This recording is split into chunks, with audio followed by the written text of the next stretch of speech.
Halo, selamat malam Mas. Malam. Saya dapat info dari temennya sampean, cewek. Iya. Katanya sampean ada masalah. Masalahnya apa Mas? Masalahnya posisi saya kan di Hongkong. Ya, terus? Lah ini saya nggak dapat tempat tinggal, nggak dapat kerjaan. Dengan posisinya di mana? Enggak, saya tanya sampean cerita dulu bagaimana kronologisnya atau seperti apa. Terus sekarang sampean tinggal di mana? Kronologisnya kemarin itu saya diberangkatkan dari Indonesia. Diberangkatkan ke Hongkong. Berangkatnya tur.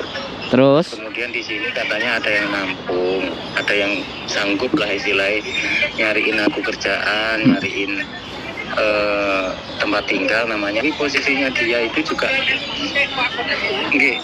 tapi posisinya dia itu juga sama-sama gelap. Cuman dia katanya bisa bantu gitu. Nah setelah aku berangkat ke sini, ngomongnya ke aku itu dia juga gelap dan aku yo neng kene kerja Mas, aku neng kene nggak punya waktu banyak, tapi yo ya sabar, dia bilang gitu lah. Tapi sedangkan aku di sini kan aku nggak punya sanak saudara, nggak ada istilahnya, nggak ada yang bisa bantu aku untuk cari tempat tinggal. Nah kemarin itu dibookingin hotel waktu aku berangkat, turunnya di DST. Nah waktu aku datang itu di DST itu lagi ada konflik. Nah ternyata ada konflik. Nah aku ditolong sama namanya Mas Edi. Sekarang aku tinggalnya di Wampoa. Nah, terus? Tapi sampean bayar nggak sama? Bayar Mas. Oh, sampai berapa Mas? 35. Waduh. Terus sekarang sampean posisi visa dikasih berapa bulan? Bisa lancong Pak. Bisa lancong ya kemungkinan ya sebulan. Kalau aku sih iya kayaknya 1 bulan. Sampean cek ya, sampean cek, sampean lihat. Ke Indo. Sebentar tak angkat nelpon Mas Edi. Oke ya sudah Mas. Mas sebentar ya, aku ditelepon orang. Sandro bilang aja. Saya ditelepon Sandro. YouTuber, nggak apa-apa. Halo? Halo, nggih. Tapi sekarang sampean sudah ada tempat tinggal? Belum ada Pak, ini aku ditolongin sama namanya Mas Edi, orang Jawa Tengah. Terus? Di posisi tinggalnya di Wampoa. Ya, maksud saya sampean tinggal di situ. Iya, untuk sementara waktu. Nah, posisinya Mas Edi ini juga mau pulang Indo. Oh, terus sampean maunya gimana? Halo? Ya, kalau maunya sih kalau memang ada yang bisa nolongin saya di sini, ya saya kan nggak mungkin. Oke. Iya. Oke. Saya udah ngeluarin segitu banyak, kita pulang nggak bawa apa-apa kan ya tahu sendiri lah. Oh. Kemarin dijanjiin katanya bla bla bla ini itu. Yang telepon enggak? Tapi kenyataannya di sini saya terlantar. Yang telepon itu ketemu sama sampean enggak? Gimana? Yang nelpon sampean, yang janjiin semuanya itu ketemu sama sampean enggak di Hongkongnya? Enggak. Kan tak WA, saya udah nyampe Hongkong, iya Mas. Terus ya jawabannya seperti yang tak ceritain tadi, dia juga cari aman, posisinya dia di sini gelap. Terus dia juga nggak bisa menjanjikan bisa cepat nolongin saya, sama sabar dulu. Dia bilang gitu. Terus dia beruntunganku ya aku ditemu sama yang namanya Mas Edi ini Pak. Istilahnya Mas Edi ini yang nolongin aku tanpa tahu siapa aku. Ada insiden itu ya langsung ditanya sama dia, orang Indo. Iya, sini dulu Mas, minggir dulu, sini ada konflik. Terus agak lama di situ, kemudian sama Mas Edi dibilangin, "Saman tinggalnya di mana?" Tak kasih tahu alamat hotelnya. Oh, tinggalnya pas di konflik itu sampean. Tapi Saman nggak bisa masuk ini karena ada konflik. Minggir dulu sini, ngerokok dulu, tenang dulu. Habis itu lama di situ karena nggak selesai nama Mas Edi-nya. inisiatif. Akhirnya Mas Edi bilang ke aku, gini aja Mas, saya ikut aja ke tempat tinggalku sama istri ya, nanti tidurnya di sana seadanya. Besok pagi tak anterin ke sini lagi sama masuk ke hotel kalau memang hotelnya di situ. Nah paginya aku diantar ke situ sama Mas Edi, dikasih uang saku $100 buat pegangan. Habis itu dari situ aku masuk ke hotel, ternyata hotel itu ke cancel sama sistem, nggak tahu gimana ceritanya.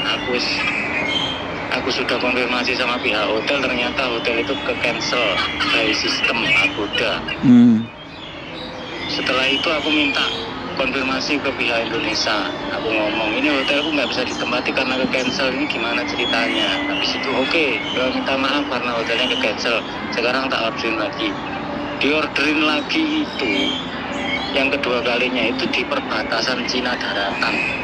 Dari sini jaraknya berkilo-kilometer, dan aku tanya ke Mas Edi itu, Mas ini alamatnya sebelah mana, karena Mas Edi di sini pernah punya pengalaman driver, jadi sedikit banyak tahu medan lah. Loh Mas Saman, Mas Edi jawab ini, loh Mas Saman beneran diorderin hotel di situ, itu jauh Mas. Coba tak tanyain temanku dulu, ada yang rumahnya daerah situ, teman kerja, ada yang Cina daratan. Ditanyain pun di situ nggak ada, hotel itu nggak ada. Kalau alamatnya memang ada, dan itu berkali-kali, sampai yang ketiga kali diorderin di daerah sini pun juga sama Mas, alamatnya ada tapi hotelnya yang nggak ada. Oke. Jadi aku diorderin 3 kali hotel itu, fisik hotelnya yang bener-bener ada, yang pertama yang ke cancel itu.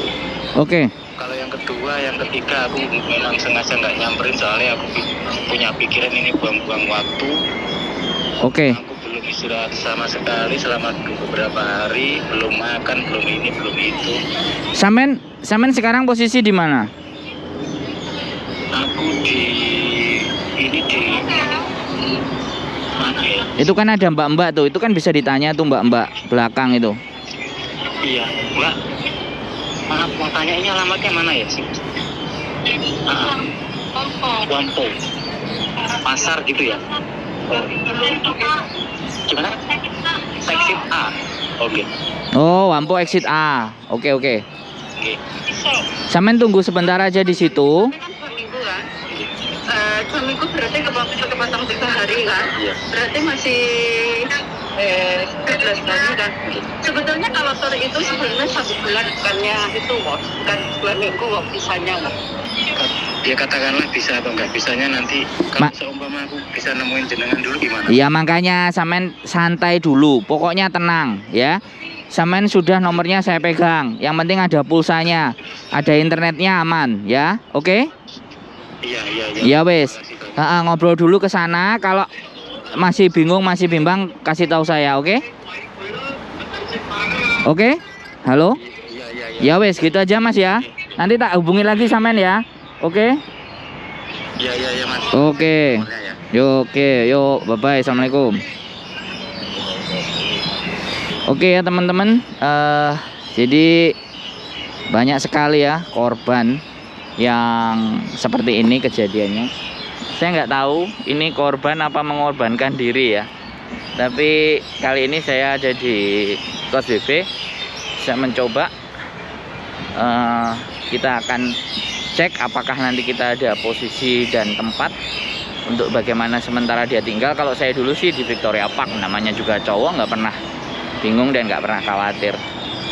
Kalau ini nggak tahu ya, ya sekali lagi nggak tahu sama tahu itu kan beda. Oke, itu aja. Hati-hati ketipu dan ABCD. Saya nggak ngerti kronologisnya yang pasti, tapi nanti bisa coba kita temuin masnya, ada problem bagaimana dan seperti apa. Itu saja laporan dari Kos BB Victoria Park. Keep stay tune in my YouTube channel and see you the next video.